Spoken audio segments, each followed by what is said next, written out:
Ok, bom dia a todos.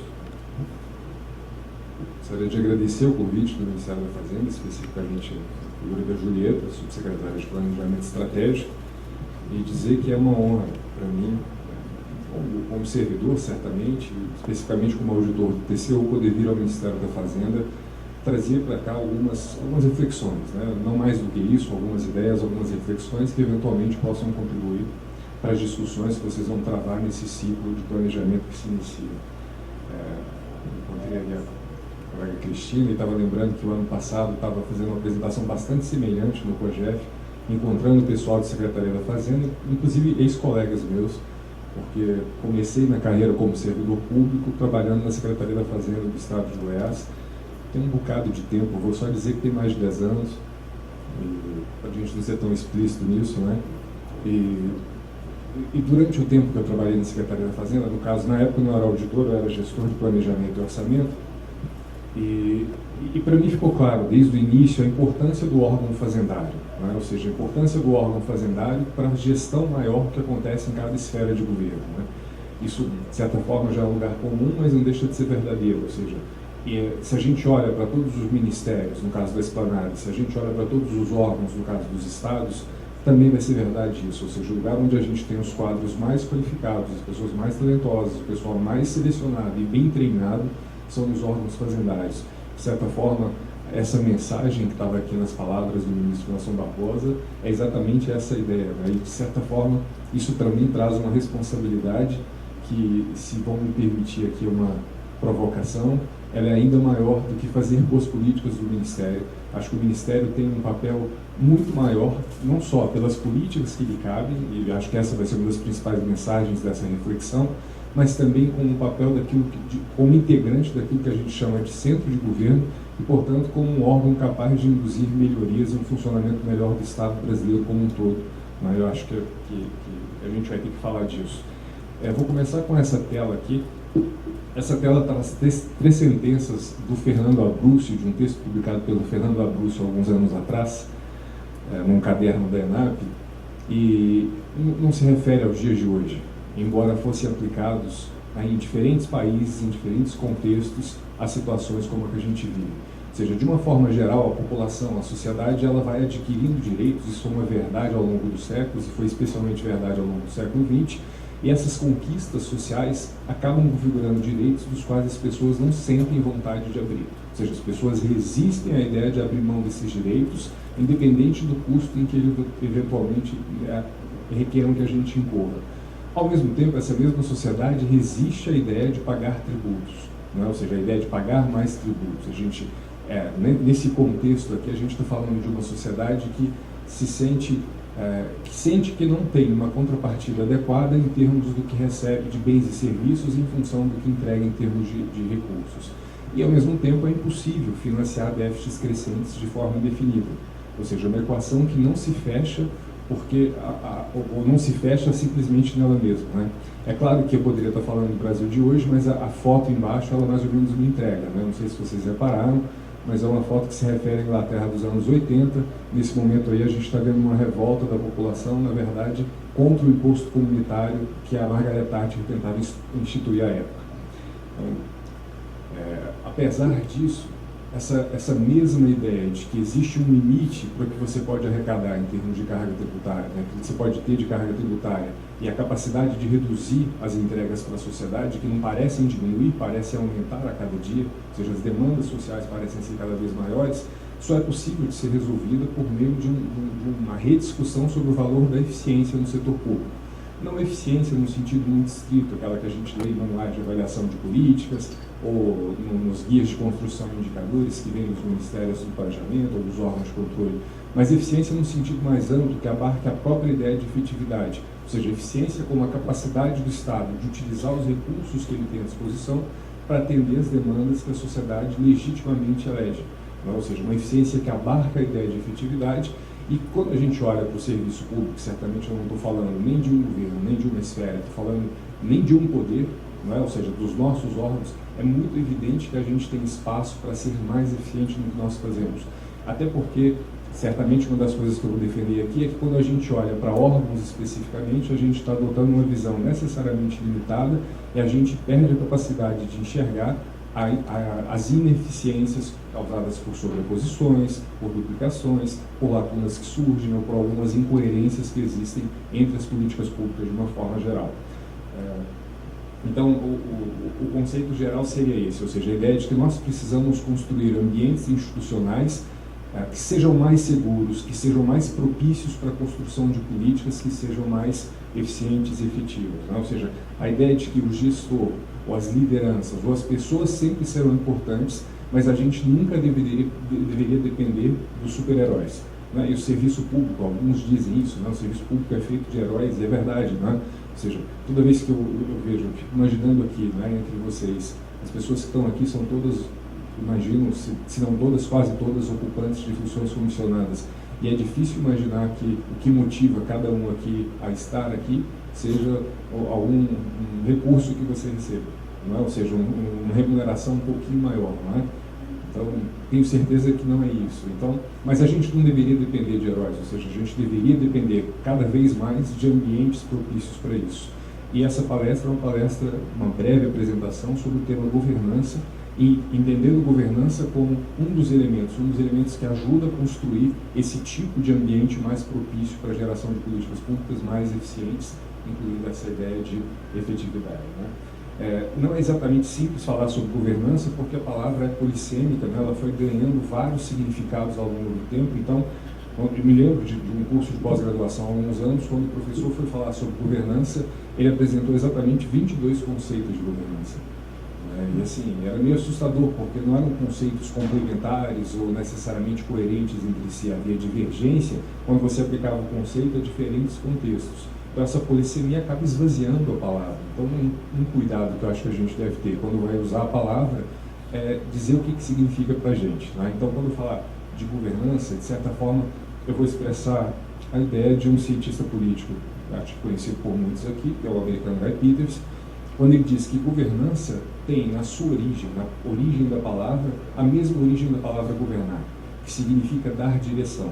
Em última instância, a governança diz respeito a isso, ou seja, eu não vou entrar numa discussão do tipo de governança corporativa, de relação entre o principal agente, porque, a meu ver, essa ideia está embutida nessa ideia do Guy Peters de que, no final das contas, quando a gente diz governança, a gente está dizendo a capacidade do Estado de promover políticas públicas que sigam uma direção coerente e alinhada com os objetivos de uma sociedade. Né? Então, esse seria o conceito de governança.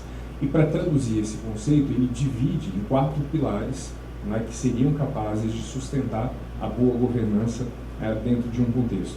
E aí, normalmente, quando a gente pensa em governança, toda a nossa formação leva a isso, a gente tende a pensar em governança em órgãos públicos. Estava vendo uma apresentação de vocês anteriormente, que utilizou um referencial produzido pelo TCU sobre governança em organizações, mostrando como algumas ações contribuíam para aquilo. E a gente acha que isso é absolutamente essencial, você pensar na governança da sua organização. Mas quando a gente está falando do funcionamento do Estado, pensar na governança da organização jamais vai ser suficiente. Ou seja, aquela organização tem uma ótima governança, pode ser extremamente eficiente para fazer coisas erradas de acordo com um contexto mais amplo. Então a ideia é que a gente possa olhar para as políticas públicas, para a governança das políticas públicas e, mais do que isso, para a governança do conjunto de governo, e aí entra essa função de centro de governo, da qual eu gostaria de falar e trazer para os senhores algumas reflexões. Me perdoem por ser um pouco teórico nesse início, mas eu vou trazer uma definição de política pública, né? Ou seja, essa definição do Saravia de que a gente está falando, quando fala de política pública, de um sistema de decisões que vai provocar alguma transformação na sociedade. Ou seja, a gente sempre vai poder pensar na política pública como um conjunto de decisões que organiza a intervenção do Estado na sociedade para gerar algum tipo de resultado, algum tipo de transformação, seja mantendo uma situação desejada, seja criando uma outra situação desejada. Então a ideia é possível aplicar os conceitos de governança nesse sentido, dentro dessa ideia de olhar para uma política pública, e mais do que isso, mais desafiador do que isso, é possível pensar na governança olhando para o conjunto das políticas públicas. E esse certamente é um desafio global, ou seja, a gente vê uma discussão que acontece em vários fóruns internacionais sobre a aplicação de governança no conjunto do Estado, é que ninguém tem a resposta. Ou seja, exatamente como fazer. Todo mundo reconhece que o problema existe, mas ninguém tem uma resposta pronta, porque, no final das contas, as políticas não nascem de uma maneira muito racional, não é? A gente, quem estuda o tema, estuda aquele ciclo teórico, analítico de políticas públicas, a gente sabe que aquilo é só um modelo analítico para a gente tentar entender e descrever as fases que acontecem, porque a geração de políticas se dá de uma forma muito dinâmica dentro de um processo político, não de política pública, mas do processo político que ocorre numa sociedade com todas as suas características, idiosincrasias e maneiras de passar por cima de qualquer tipo de visão técnica, não é? Então, a gente não tem como ignorar isso. Mas, ao mesmo tempo, a gente não tem como, servidores de Estado que somos, em pensar como a gente poderia contribuir para informar tecnicamente o debate político e esperar que políticas melhores pudessem sair daí. Então, o fato é que a forma como as políticas surgem leva a uma extensa fragmentação, as políticas, em regra, não conversam entre si, os órgãos não conseguem interagir adequadamente, isso a gente falando no nível intragovernamental. Se a gente for pensar ainda no nível federativo, e esse é um problema para a gente, por causa das políticas descentralizadas, esse é um desafio especial, porque nós temos 3 níveis de governo, aí a gente tem esse problema da coordenação ainda ampliado, né? E depois, um terceiro ponto, que é a coordenação entre Estado e sociedade, ou seja, a coordenação extragovernamental, que de certa forma é ainda mais desafiadora. Então, também na abertura do secretário Diogo, né, lido pela Julieta, ela mencionou o Castells, né, e a ideia da sociedade em rede. É mais ou menos evidente essa ideia de que a gente pode pensar no Estado em rede ou como um conjunto de redes de políticas públicas que precisam funcionar. E não é à toa que tanta gente está estudando governança em redes, né, no país afora. Bom, para a gente adentrar nesse conceito de governança, eu vou apresentar 4 situações e problemas clássicas da literatura de governança. De certa forma, a gente consegue vislumbrar isso acontecendo no país de diferentes maneiras, em diferentes momentos da nossa história, mas que são exemplos clássicos que representam os 4 pilares de governança propostos pelo Guy Peters, só que apresentados pela sua ausência, ok? Então, o primeiro exemplo seria esse, ou seja, uma situação em que o Estado destina bilhões de reais para reduzir as desigualdades regionais, mas não consegue definir quais são os objetivos e as metas a serem alcançadas. Eu sei que isso pode parecer meio esdrúxulo, do tipo, isso não ocorre, o problema é que isso ocorre. Não? Ou seja, a gente tem várias políticas que são definidas, políticas públicas que são definidas num nível extremamente genérico, não, um tipo de objetivo meritório, do tipo, quero reduzir as desigualdades, mas não se consegue traduzir isso em alguma questão prática, do tipo, o que a gente está chamando de desigualdade? Quais são os indicadores que servem para medir a desigualdade? Qual é o critério que eu estabeleço para dizer que a desigualdade é ruim ou boa? Não é? E quais são as metas que eu preciso alcançar a cada ano? E embora a gente às vezes não tenha essa informação, a gente joga recurso naquela política. Então esse é o primeiro problema de governança, ou seja, uma situação em que eu não tenho um direcionamento estratégico muito claro. Um segundo problema clássico é a situação em que um governo investe bilhões de dólares em programas para combater o tabagismo pelo seu departamento de saúde, dizendo para as pessoas não fumarem. Ao mesmo tempo, o departamento de agricultura subsidia a plantação de tabaco e oferece cigarro mais barato para as pessoas, né? Então, nesse caso, você pode ter políticas individualmente obtendo sucesso, e aí um alerta, né, para quem faz avaliação de políticas públicas, quando a gente olha para uma política sozinha, aquela política pode parecer funcionar bem, mas a questão é, no conjunto da ação de governo, esse resultado tem significado, porque às vezes o sucesso de uma política significa um prejuízo para outra política.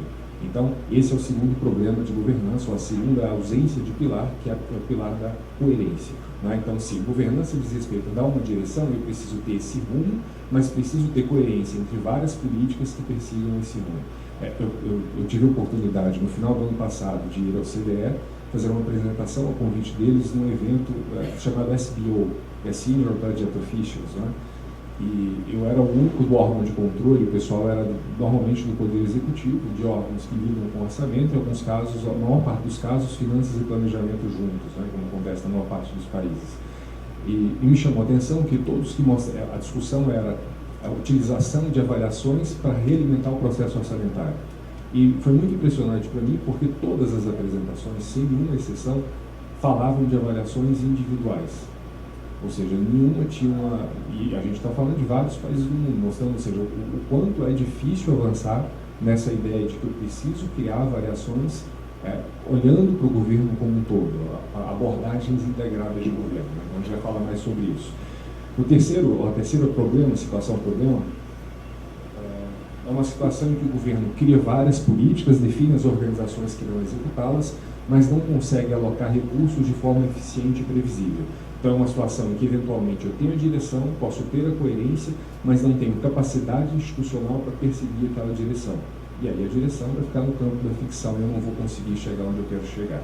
E, por último, o quarto exemplo, também é um exemplo comum, uma situação em que o governo conserva várias políticas para estimular a economia. Isso pode envolver assuntos que são muito caros, certamente, às senhoras e aos senhores, como renúncia tributária ou subsídios creditícios, mas não se criam mecanismos para fazer uma avaliação persistente, né, ou sistemática disso. E o problema de você não ter a medição, é claro que é evidente no problema de gestão, mas a gente diria que é antes um problema de governança. Ou seja, se governança é dar a direção, eu preciso ter mecanismos para saber se eu estou indo na direção certa, se eu estou indo da melhor maneira possível e se a sociedade está sendo informada adequadamente disso, porque se a gente está falando de governança num ambiente democrático, a gente precisa dar a possibilidade da sociedade nos tornar agentes públicos responsivos às suas demandas, eventualmente corrigindo os rumos das nossas políticas. E esse é o quarto pilar nessa visão do Epictetus, né? Digo isso e acho que digo com muito conforto, porque certamente, eu não sei há quanto tempo isso começou, mas muito claramente no último ano, né, e desse ano, a gente consegue enxergar vários movimentos aqui do Ministério com uma grande preocupação em avaliar políticas públicas, em criar avaliações da qualidade do gasto, né? Ou seja, existe essa preocupação. Estava comentando isso um pouco antes do início. Acho que é extremamente louvável e acho que talvez o Ministério também possa pensar num passo além, né, dessa função do centro de governo. Ou seja, não dá para imaginar que o Ministério da Fazenda seja capaz de sair avaliando todas as políticas públicas, né? Então, talvez seja preciso criar algum tipo de instrumento de enforcement para que órgãos responsáveis por políticas avaliem as políticas, né, que preencham requisitos. Ontem a gente teve uma apresentação do secretário Otávio Ladeira, do Tesouro, lá no TCU, tivemos uma reunião, na verdade, e ele mencionou em algum momento a iniciativa de ter uma preocupação no Ministério, alguma espécie de avaliação ex ante. De certa forma, eu vou falar algo sobre isso aqui, ou seja, que tipo de política deveria receber uma chancela para aprovação, pelo menos no nível técnico. Não, no nível político a gente não tem como interferir, mas no nível técnico, quais são os requisitos que uma política deveria ter para sequer ter a chance de nascer e receber recursos, né? Certamente, eu fico imaginando, né? Não sei quem é da Receita Federal, mas certamente vocês são pressionados, como eu lembro de ver a Receita Estadual ser pressionada para sempre aumentar a arrecadação de forma quase que indefinida, né? E certamente essa é uma missão impossível, né? Ou seja, certamente essa é uma missão que tem limite e ou a gente usa melhor os recursos ou a gente vai ter problemas com isso mais cedo ou mais tarde.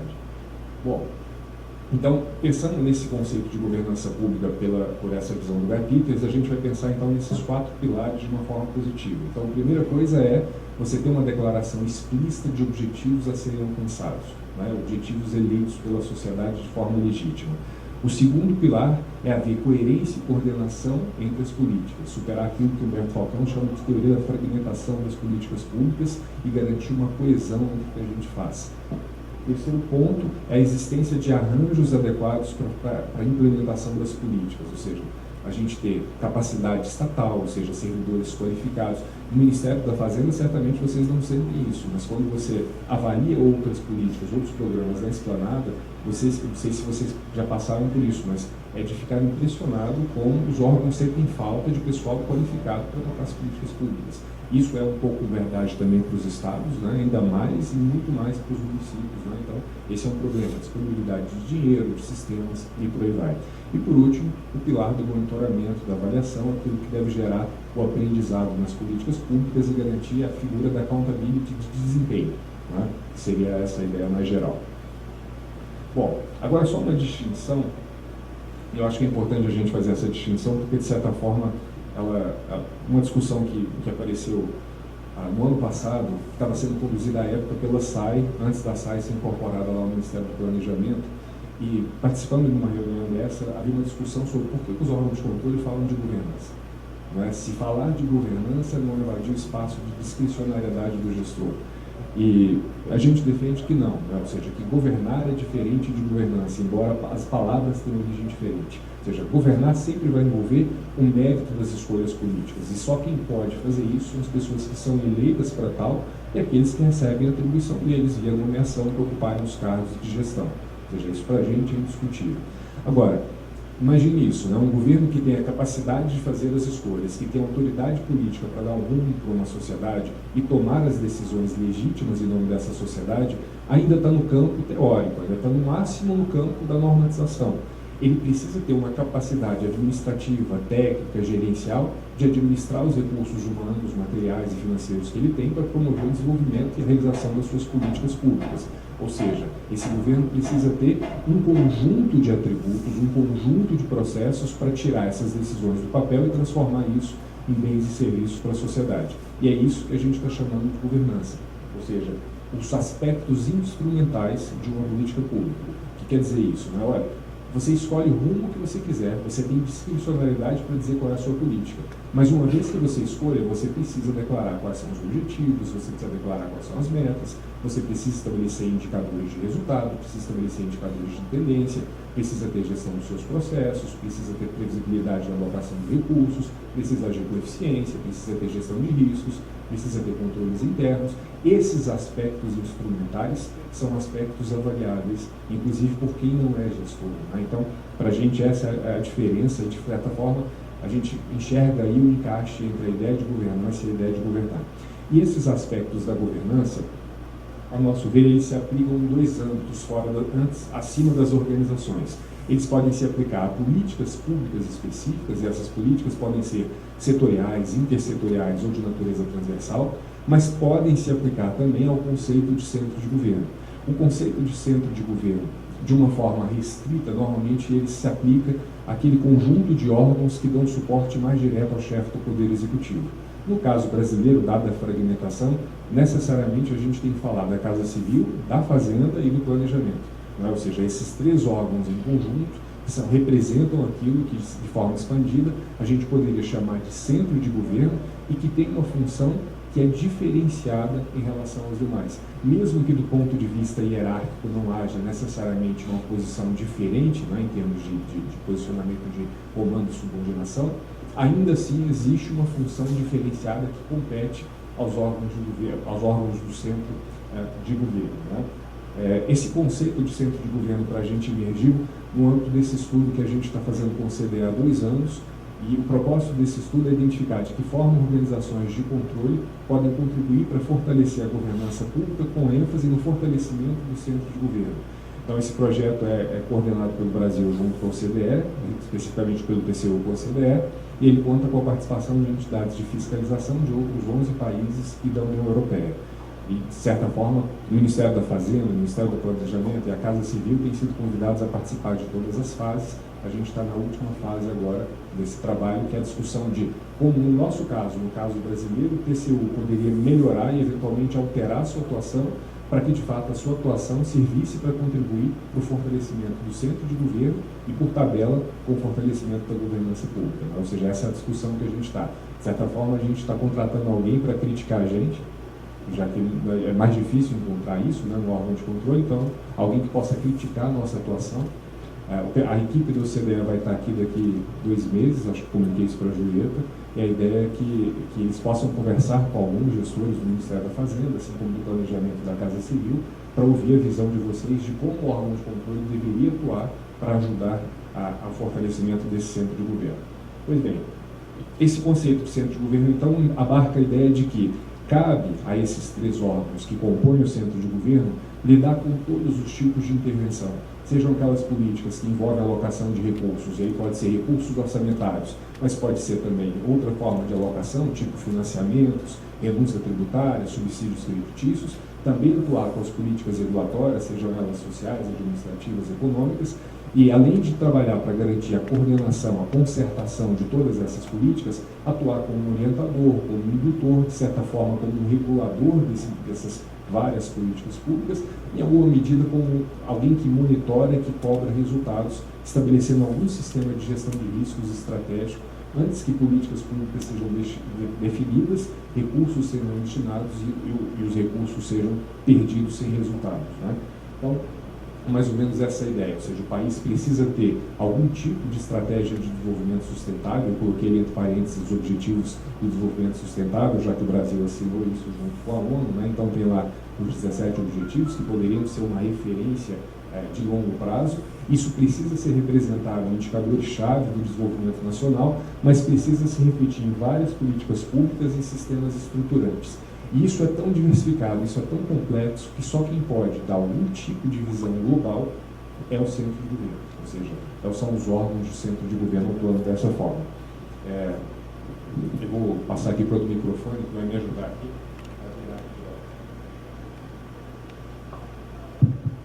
Então, a ideia, de uma forma geral, nesse modelo teórico, é de que quando a gente pensa nesse fortalecimento do centro de governo, isso permitiria aos países que estão lidando com essa discussão, e essa discussão está em alguns lugares, está no Banco Mundial, está no OCDE, está em outros órgãos multinacionais, essa discussão de fortalecimento do centro de governo colaboraria para que os Estados nacionais e governos subnacionais migrassem dessa situação que é típica, ou seja, é a situação predominante em qualquer país do mundo, para aquela situação da direita, que seria uma situação, em alguma medida, utópica, mas ainda assim desejada.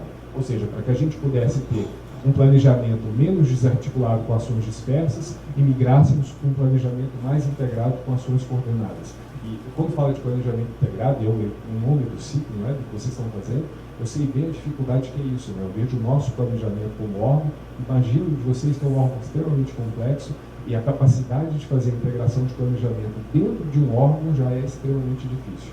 Agora, imagina transpor isso para o governo como um todo e você ter um planejamento que seja minimamente coerente para o governo como um todo, ou seja, é extremamente ambicioso. A gente sair da gestão com foco no curto prazo, onde nós gestores temos que matar 1 milhão a cada dia, ou seja, pararmos de enxugar gelo, para uma gestão mais focada em estratégias, em questões estruturantes. Migrarmos de orçamentos instáveis, com imprevisibilidade de recursos e foco em itens de despesa, para estruturas orçamentárias de médio prazo, com previsibilidade e foco em resultados. Sairmos da inexistência de controles internos e de uma gestão de riscos incipientes, sobretudo na administração direta, e migrarmos para sistemas de controle interno e gestão de riscos de nível estratégico para o conjunto do governo. E, finalmente, sairmos de uma situação em que existe uma falta de aprendizado e uso estratégico das avaliações e migrarmos para a construção de políticas públicas que já nasçam para serem avaliadas, que sejam efetivamente avaliadas e continuamente aprimoradas, migrando da accountability de desempenho para uma ênfase accountability de resultado e, portanto, saindo dessa situação de baixa capacidade do Estado para o monitoramento da entrega do que é prioritário feito pelo centro de governo. Ou seja, unidades de entrega do centro de governo para cobrar resultados de políticas setoriais que façam valer o recurso que vocês duramente arrecadam e têm que administrar. Então, todas essas são as expectativas. Então, ou seja, pensando nesses níveis, ou seja, pensando na governança em diversos âmbitos, a gente pode pensar tanto na governança do centro de governo, a governança aplicada a políticas públicas e a órgãos e entidades. Eu vou ficar nos 2 primeiros níveis, embora eu tenha voltado aqui alguns slides do terceiro, mas por uma questão de tempo eu vou ficar nos 2 primeiros níveis. Então, esse para a gente é o primeiro ponto, e essa talvez seja o principal ponto que eu deixaria para a reflexão das senhoras e dos senhores. A ideia de quando a gente está pensando no planejamento de um órgão que integra o centro de governo, ele precisa pensar na sua qualificação institucional, nas suas políticas. Vocês tocam políticas que já são complexas e relevantes o suficiente, mas você tem que fazer isso pensando também na qualificação para o exercício das suas funções de centro de governo. Como é que você se reposiciona estrategicamente para ter uma função que vá além das políticas que naturalmente você já toca, como a política da política tributária ou a política econômica de uma forma geral, mas passa a exercer a função de centro de governo. Ou seja, todo o trabalho de medição e aprimoramento de governança em políticas públicas e de gestão de risco, de sistemas de monitoramento e avaliação e de governança organizacional deveriam ser aplicados tanto ao esforço interno de qualificação institucional, mas ao esforço de qualificação para exercer as funções do centro de governo. E esse ponto certamente é um ponto adicional que eu colocaria para reflexão. E aqui abaixo, exatamente por causa desse papel de indução dos órgãos setoriais. Ou seja, a gente tem, no caso dos estados, isso é ainda mais evidente, mas isso certamente vale para a União. Se o centro de governo não atuar nesse sentido, dificilmente os órgãos setoriais vão, sem uma diretriz central que venha emanada do centro de governo, caminhar no sentido de medição e aprimoramento da governança em vários aspectos. Ou seja, muito provavelmente os outros órgãos e entidades só vão se mover nesse sentido de criar ambientes institucionais melhores se forem induzidos, se forem motivados e se forem, em alguma medida, cobrados pelo centro de governo. E isso, certamente, eu pessoalmente vejo como um desafio extremamente complexo, mas, ao mesmo tempo, extremamente necessário a essa altura, né, do nosso estágio de desenvolvimento. E queria dar só um exemplo da aplicação, não do centro de governo, mas da aplicação da avaliação de governança em políticas públicas, ou seja, olhando para esse nível intermediário aqui de políticas públicas. Dando um exemplo de uma avaliação que nós fizemos no TCU em relação à qualidade da governança de uma política pública. Eu vou pegar um exemplo que acho que é fácil, que é um exemplo conhecido, uma auditoria que já tem alguns anos, e que tem uma vantagem, tem um diagnóstico que é compartilhado entre o TCU e o Ministério. E aí isso é muito bom, porque a gente chegou a conclusões muito semelhantes, inclusive a partir de um trabalho conjunto, né? Quando a gente fala de desigualdades regionais, você pode pensar isso em várias escalas territoriais. Esse é um problema mais ou menos evidente da nossa sociedade e a gente consegue ver ali uma linha imaginária que separa dois países, né? Quando a gente coloca esse indicador aí, que no caso é o PIB per capita. A gente pode mudar o indicador, você pode colocar indicador de educação, você pode colocar IDH, você pode escolher vários indicadores de nível socioeconômico, que a linha imaginária vai continuar mais ou menos aquela. Ela não acompanha exatamente o recorte político, tanto que o norte de Minas, que é sudeste politicamente, na verdade, tem padrão socioeconômico de nordeste. Na verdade, a gente consegue enxergar claramente essas duas regiões aí, né? Uma de cima e uma de baixo, né? Bom, a gente pode achar que isso é relevante por vários motivos. A gente pode achar que isso é relevante porque isso está na Constituição, né? Está lá entre os objetivos fundamentais da República, artigo 3º, ou seja, a ideia de que é preciso reduzir as desigualdades regionais. A gente pode pensar que isso é importante por uma questão de equidade, dizendo, olha, um brasileiro não deveria ter piores condições de vida porque nasceu no lugar errado, não é? Ou seja, ninguém deveria ser condenado por isso. E o terceiro ponto é um ponto pragmático, né, que apareceu em alguns estudos internacionais nos últimos anos, associados à ideia de crescimento inclusivo. Quando a gente deixa um percentual grande das regiões, dos territórios, da população, das riquezas que a gente tem fora do nosso processo de crescimento, a gente perde um potencial grande, né, que o país poderia ter para crescer mais rapidamente. Então, considerando que isso seja importante por todos esses motivos, a gente sabe que a gente tem vários instrumentos dedicados a isso, né? Quando a gente fala de PNDR, a gente está falando de uma política que foi institucionalizada em 2007, né? A Política Nacional de Desenvolvimento Regional, por um decreto do governo federal. Na verdade, os instrumentos que ela congrega existem há décadas, né? Tanto que quando a gente olha a principal fonte de financiamento da política, essa fatia verde, que são os fundos constitucionais de financiamento, que já existem, né, desde a década de 70, que estão na nossa Constituição e que foram alinhados dentro da PNDR e que representam, esses dados são de 2012, então esses dados são um pouquinho, hoje o valor é um pouquinho maior, mas ali a gente já tem 16 bilhões de reais dedicados a esses fundos constitucionais de financiamento. A segunda maior fatia, que é a fatia amarela, são incentivos fiscais. Na verdade, renúncia tributária na área de atuação da SUDAM e da SUDEM. A fatia laranja, que é a terceira maior, são os fundos de desenvolvimento regional, FDA e FDNE, que lidam com projetos de grande porte, tipo Transnordestina, que são financiados com recursos orçamentários. A fatia azul, pequenininha, são os fundos de investimento regional, conhecidos também dos senhores, FINAM, FINOR, né, que é residual hoje. E o orçamento destinado a ações diretamente é pequenininho e baseado basicamente em emendas parlamentares desconectadas dos objetivos da política. Então, quando a gente olha para esses instrumentos de financiamento, a gente vê claramente que 87% dos recursos da política, que são vultosos, hoje chega a 30 bilhões de reais a cada ano, né, isso a gente não está incluindo coisas como Zona Franca de Manaus. Né, são políticas identificadas mais especificamente com a PNDR. 87% vem de recurso para subsídio creditício, via os fundos constitucionais, ou incentivos fiscais na linha amarela. 30 bilhões de reais para lidar com a questão da coesão regional é um dinheiro significativo em todo o mundo. Né? E a gente aplica isso há décadas, isso permite a gente até um xixi, né? Ou seja, em 10 anos você gasta 300 bilhões, né? Talvez fosse suficiente para salvar a Grécia, certamente não foi para salvar o Nordeste. Né? E quando a gente olha esses dados são do IPEA, fica muito claro que a gente está muito longe disso. Né? Esse gráfico mostra a relação entre PIB per capita das macro-regiões e a média nacional. E ela mostra claramente para a gente que nós temos 3 regiões acima da média, 2 regiões muito abaixo da média. O IPEA fez uma simulação olhando para essas tendências e chega à conclusão de que o PIB per capita do Nordeste só chegaria à marca de 75% da média nacional, não do maior valor, não da região mais rica, mas da média nacional, que ele ajudou a baixar no ano de 2074. A gente refez essa simulação puxando ela até 2012, e a tendência se tornou ainda mais lenta. Ou seja, se a gente considerar até 2012, o Nordeste não chegaria a 75% do valor nacional, nem antes de 2100, com certeza. Ou seja, o ritmo de redução das desigualdades é extremamente lento, né, se a gente considerar os últimos anos. Para fazer a avaliação dessa política, a gente aplicou um referencial específico, que não é o de organizações, mas é um referencial para avaliação da governança em políticas públicas. Embora a gente tenha utilizado o nome governança, a gente está falando, se referindo a aspectos estruturais que uma política pública deveria ter para ter alguma chance de ter sucesso, se ele depender de algum gestor milagroso, né? Então, esses são os 8 componentes que a gente definiu a partir de um estudo da literatura, de outros modelos que existem, né, no mundo.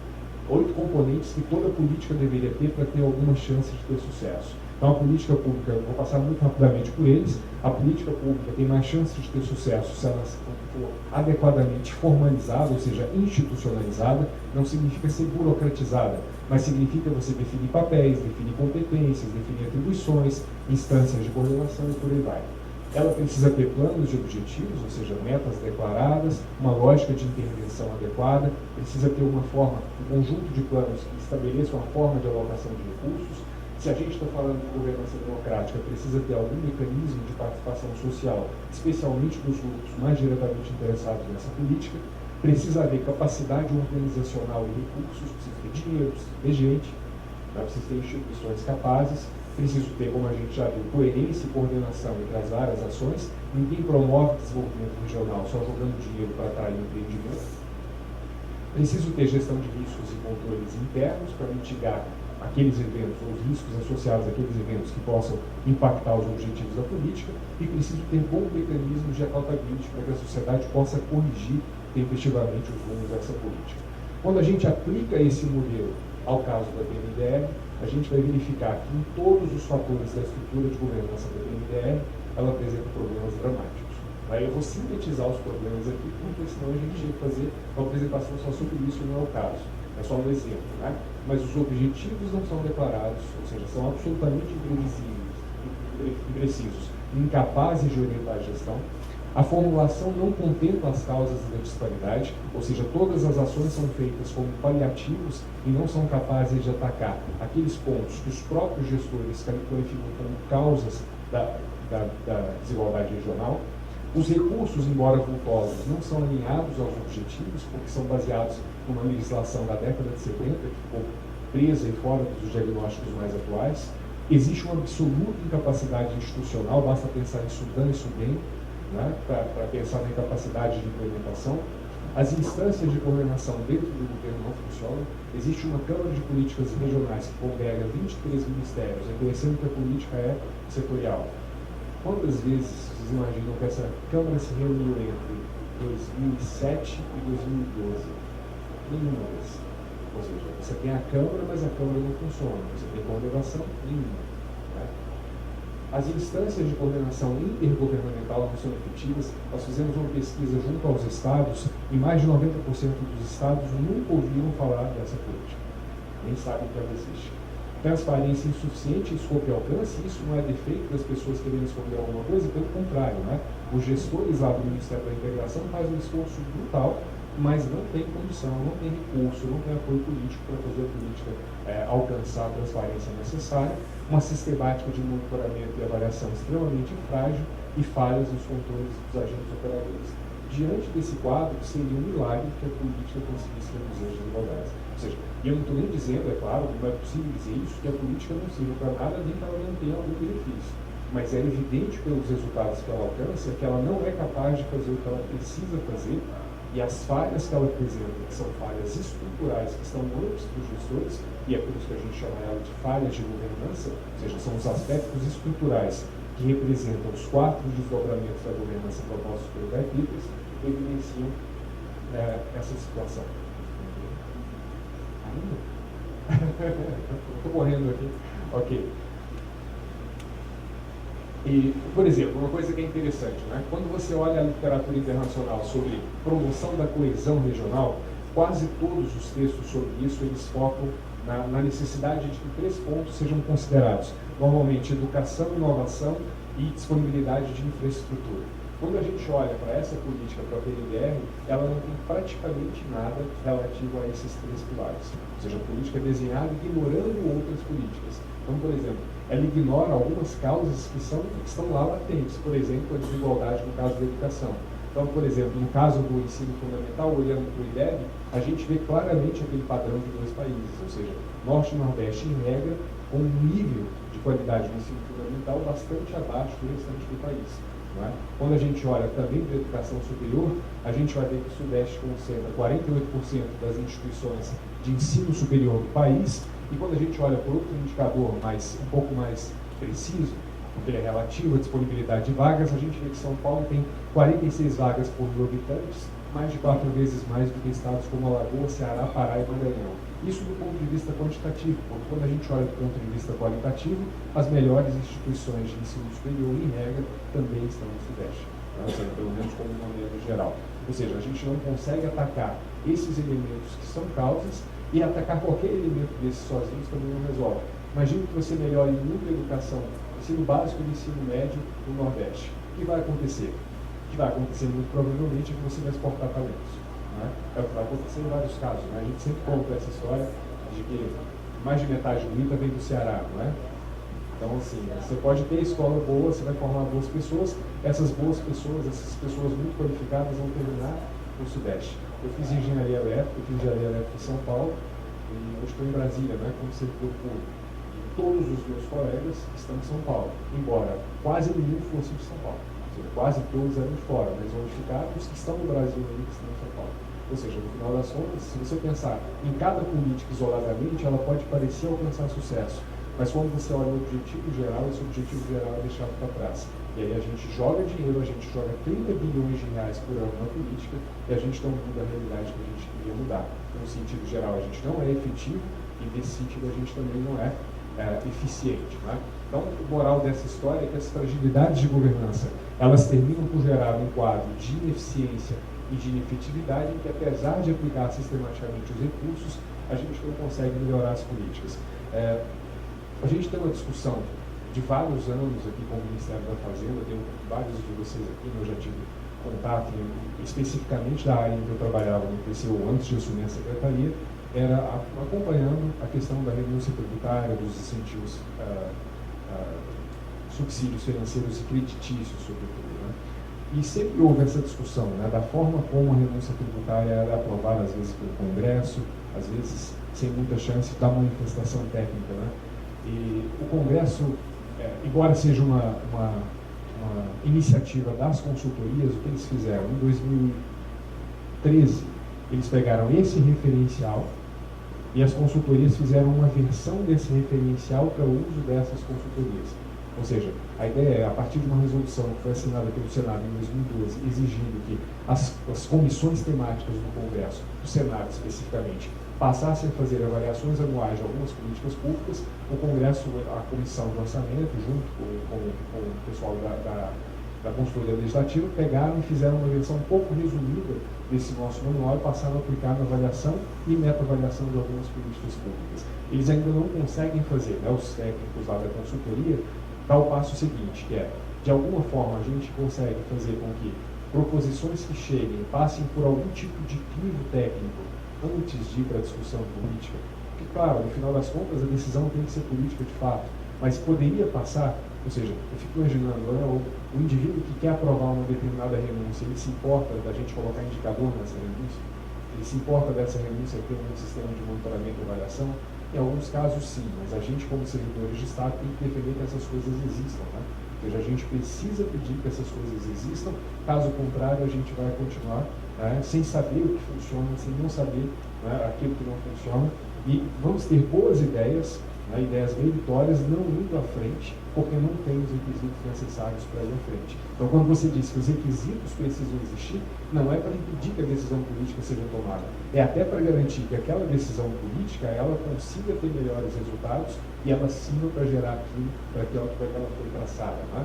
Então, esse é um ponto. E aí, pessoal, só para finalizar esse ponto aí da avaliação da PNDR, trago duas telas aqui produzidas pelo próprio Ministério da Integração, especificamente pela Secretaria de Desenvolvimento Regional, para vocês verem o balanço que eles fizeram da PNDE entre 2013 e 2011. Eles vão dizer, olha, o financiamento é limitado às macro-regiões, os recursos orçamentários são muito baixos, com elevada participação de emendas. As ações são, via de regra, pontuais, difusas, sem continuidade, com baixa capacidade de transformar a dinâmica regional. Existe baixa articulação dos programas com as ações dos estados e uma limitada integração com os demais programas federais de base territorial e com as demais áreas do Ministério, além de suas empresas coligadas. E a partir dessas avaliações que eles fizeram, eles chegam à conclusão que estão falando de governança. Então, o próprio Ministério chegou a um diagnóstico muito semelhante ao nosso, em alguma medida trabalhando conjuntamente na sequência de fiscalizações, e existe hoje uma proposta de revisão dessa política. Aí depende, claro, da discussão política, né? Mas, enfim, você tem um diagnóstico técnico e tem uma proposição técnica de uma política que é superior à que existe, porque você fez um diagnóstico que te permite identificar esses problemas de governança. Né? Bom, e aí, para finalizar, quanto tempo tem? Ok, vou passar rapidamente 4 gráficos aqui, são só gráficos, e aí prometo concluir. Eu tinha dito para vocês, a gente pode pensar na governança do governo como um todo, e aí você tem a função de centro de governo. Depois eu disse, a gente pode pensar na governança olhando para políticas públicas especificamente. E como a gente sabe, você pode olhar para a governança olhando para órgãos e entidades e para aspectos intra-organizacionais. Então eu vou mostrar o resultado de 4 avaliações que foram feitas pelo PCU, olhando para aspectos de governança dentro de órgãos, para mostrar também o tamanho do problema e o tamanho do desafio que a gente tem, que eu vou considerar que é nosso, ok? Dentro dessa ideia de que o centro de governo tem esse papel. Então, o primeiro ponto é, utilizando a aplicação do referencial básico de governança, foi feita uma avaliação, e essa avaliação acabou contando com a participação dos tribunais de contas dos estados, e foi aplicado em 7.770 órgãos e entidades da administração pública brasileira. Tem algumas questões metodológicas a considerar, mas de uma forma geral o quadro que ele apresenta é bem representativo e mostra mais ou menos o que acontece com um pouco mais de gravidade quando a gente olha só para o nível federal. Ali no primeiro conjunto de colunas, a gente tem o que a gente chamou de IGG, que é Índice de Governança Geral. Então, todas as barras vermelhas ali significam que o nível de governança é inexistente, insuficiente ou no estágio inicial. Na amarela é no nível intermediário e no nível verde aprimorado. Isso quer dizer que, olhando para as organizações, para essas 7.770 órgãos e entidades da administração pública brasileira, só 16% tem um nível aprimorado de governança. Ou seja, isso dá amostra disso, e talvez isso seja um pouco mais chocante, isso é com base em autodeclaração.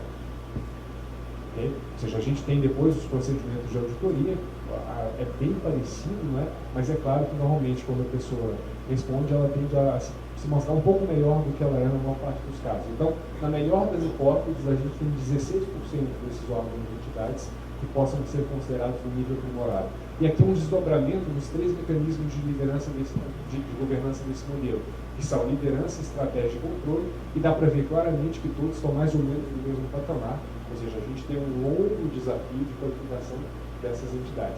E isso é absolutamente necessário, né? Então, embora eu esteja falando da governança do centro de governo e de políticas públicas, é preciso que esses órgãos sejam capazes de tocar essas políticas públicas, ou pelo menos a parte que lhes cabe dessas políticas públicas. E para isso eles precisam ter internamente uma boa estrutura de governança para evitar problemas que a gente vê acontecer frequentemente, né? Ou seja, falando um pouco do ponto de vista de órgão de fiscalização, se tem uma coisa que é muito clara, pegar o caso de obras, né, que não tem muito a ver aqui com a gente. Né?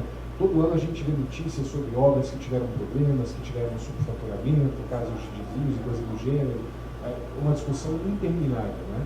E todo ano o pessoal que sai para fazer fiscalização de obra já sai sabendo exatamente o que vai achar em cada obra. E depois de 20 anos fazendo isso, tem uma hora que o próprio órgão de controle tem que parar e perguntar se está fazendo a coisa certa. Né? Ou seja, a gente está há 20 anos fazendo o quê? Provavelmente enxugando gelo. Né? Então, essa discussão sobre governança, para a gente, é tentar encontrar um caminho para parar de enxugar gelo. Ou seja, adianta a gente ficar na ponta fiscalizando as obras, ou é mais importante que o DENIT seja estruturado com outros padrões de governança? Para a gente faz mais sentido atuar nesses órgãos que estão aqui, para garantir que a gente não precise ficar o resto da vida estudando gelo, né? Pelo menos essa é a expectativa, a gente vai ter alguma esperança. Aplicando essas avaliações de governança a níveis internos, a gente também já aplicou para TI, para pessoal, para aquisições logísticas.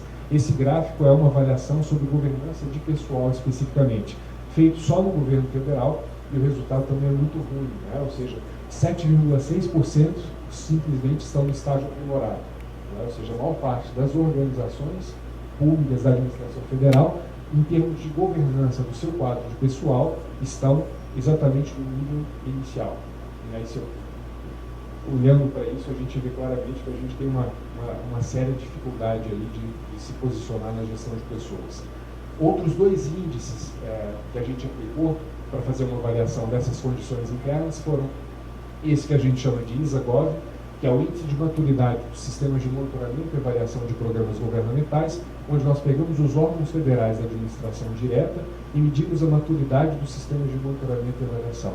E colocando nessa escala, que vai de não estruturado para avançado, a gente não teve nenhum que alcançou o patamar de avançado, teve um, que representa 4% aqui no estágio de aprimorado, a maior parte ali no nível intermediário, né? Então, isso também mostra que os sistemas de monitoramento, e na verdade, acaba traduzindo de uma forma um pouco mais, com uma metodologia um pouco mais precisa, um sentimento que a gente já tem, né, de fiscalização dos órgãos no geral. Os sistemas de monitoramento e avaliação são deixados em segundo plano na maior parte dos casos. Você tem notórias exceções, que é no caso do MDS, quando você tem uma secretaria que é a SAGE, com uma pessoa extremamente qualificada, uma liderança extremamente qualificada, você tem recursos, você tem pessoas, tem 70 pessoas lá, só para pensar em como fazer o monitoramento e avaliação das políticas exclusivas daquele ministério. Então é um exemplo a ser seguido, mas é uma exceção, é o verdinho ali, né, que é o 4%. E por último, último gráfico, um índice de gestão de riscos na administração indireta.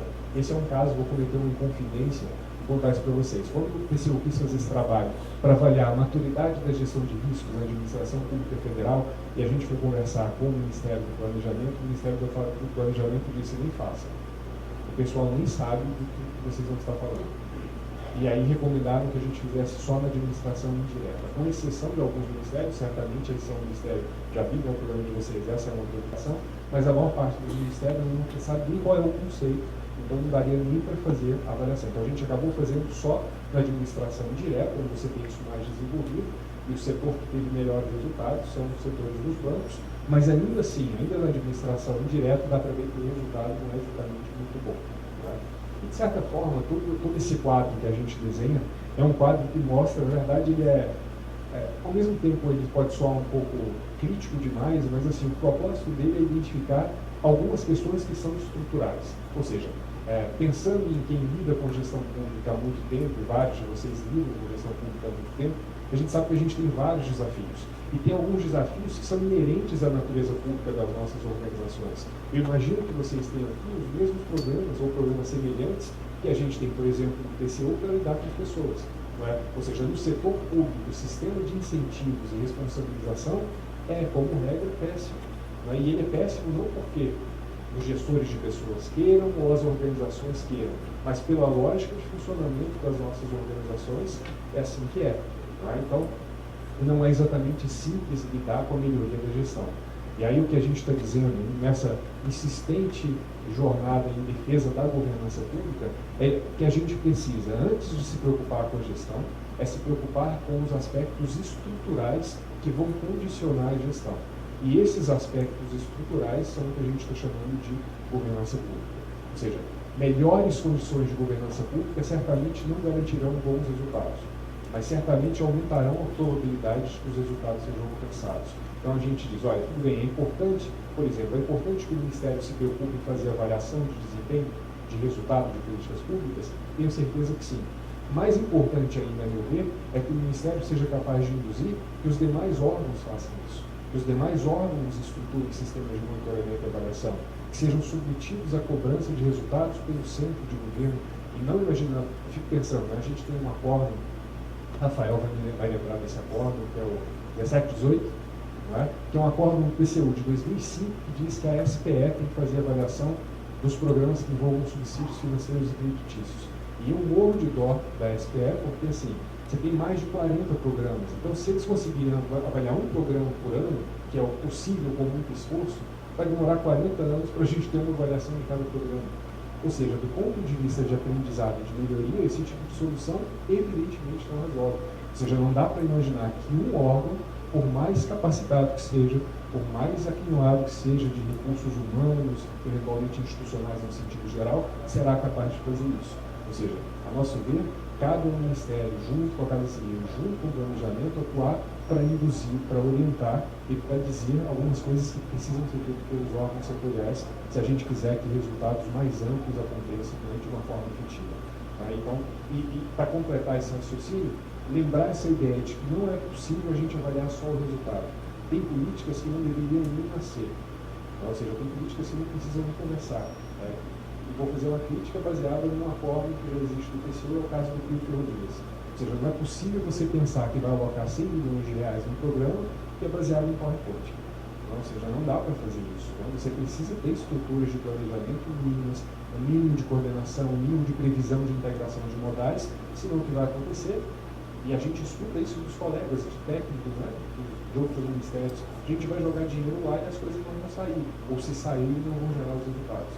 Então, além da avaliação de resultados, é preciso ter avaliação do desenho das políticas públicas, das condições de governança, avaliações ex ante para que certas políticas sejam barradas no nascedouro, até que sejam qualificadas para depois poderem nascer com condições de entregar os resultados que elas precisam entregar. Bom, com isso acho que eu vou encerrar. Eu desejo a vocês aqui muito boa sorte nesse ciclo de planejamento. Tenho certeza que o desafio era grande. E minha fala só serviu para dizer para vocês que é mais difícil até do que parece. Né? Muito obrigado a todos.